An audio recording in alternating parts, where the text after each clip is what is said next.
Good morning, Panthers, and welcome to the first PTV episode for the month of March. I'm Mike Loosemore. And I'm Justin Bongiorno. Let's get right into today's announcements. Attention all seniors. The first issue of the Senior Source was sent out to all parents last Friday. Please make sure to view this with your families as it contains important information regarding dates and deadlines for senior events and graduation requirements. The class of 2026 is holding a fundraiser at Chipotle this Saturday. We encourage you to show up and show your support for our current sophomores. And now, let's go over to Allie in the Panther window to learn more about International Women's Day.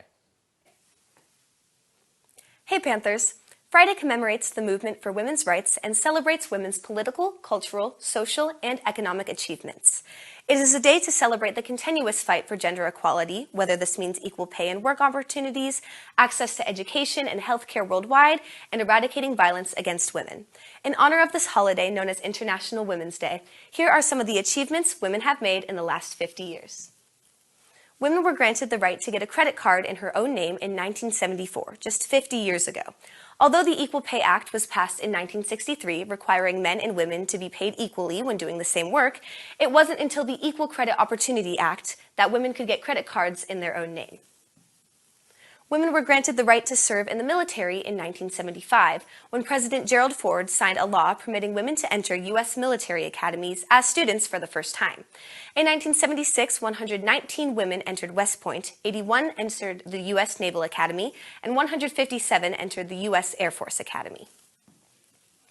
Finally, women had the opportunity to be admitted to Ivy League schools in 1983. Dartmouth began to admit women in 1972, and Columbia was the last Ivy to admit women, opening its doors to them in 1983.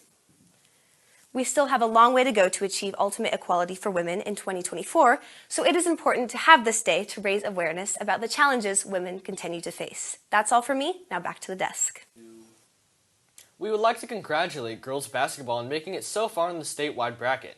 They were able to beat West Branch this past Thursday with a score of 51-42, securing them the spot for the CIF championship against Grossmont last Saturday. While they fought hard, they came up a little short in the championship game. The girls team had an outstanding season with a record of 27-8 in finishing third in Marmonte League.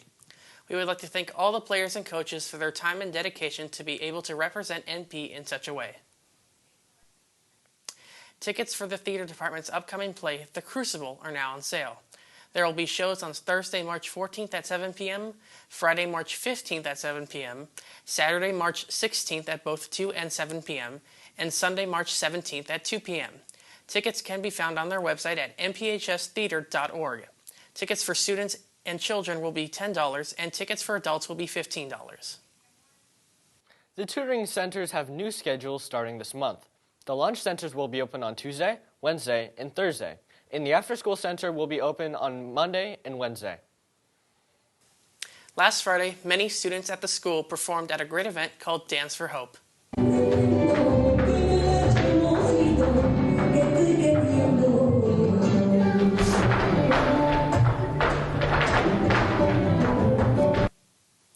This show had spectacular talents with great performances. Each performance was created by each individual dance club.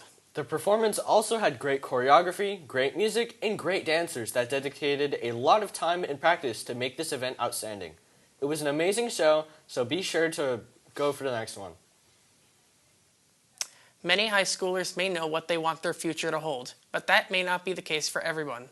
Luckily for us, MPHS offers many career-developing classes. Sydney took a closer look into two of these amazing classes. As high school students, we get asked a lot what career we want to pursue.